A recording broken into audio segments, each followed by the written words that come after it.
Bayangkan Anda membuka berita hari ini. Judul-judul besar berbicara tentang IKN di Kalimantan, tentang istana, gedung kementerian, dan simbol masa depan Indonesia. Narasi ini begitu dominan hingga tanpa kita sadari, sebuah pergeseran besar sedang terjadi jauh dari sorotan kamera nasional. Di ujung barat laut Kepulauan Indonesia, ada satu kota yang tidak berisik, tidak penuh seremoni, tidak dipromosikan secara masif, tapi diam-diam sedang melakukan transformasi ekonomi paling radikal dalam sejarah modern Republik ini. Kota itu bukan Jakarta, bukan Surabaya, dan jelas bukan IKN. Kita sedang membicarakan Batam.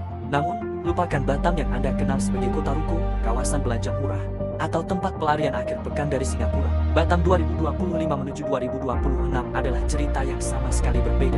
Ini adalah cerita tentang uang ratusan triliun rupiah, tentang AI dan data center, tentang perang chip global, ini tentang satu ambisi besar, menjadi perpanjangan langsung dari salah satu ekonomi terkuat di dunia, Singapura. Mari kita mulai dari angka, karena angka tidak bisa berbohong. Tahun 2024 hingga 2025 adalah periode sulit bagi ekonomi global.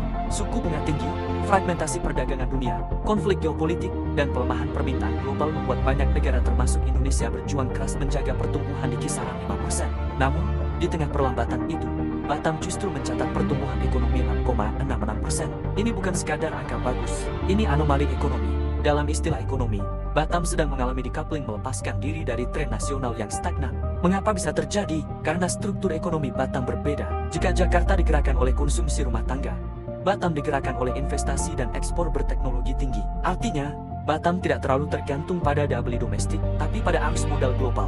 Dan datanya makin ekstrem. Pada kuartal ketiga 2025, realisasi investasi Batam melonjak 123% secara tahunan, menembus 33,6 triliun. Yang lebih mengejutkan, PMDN justru naik hampir 148%.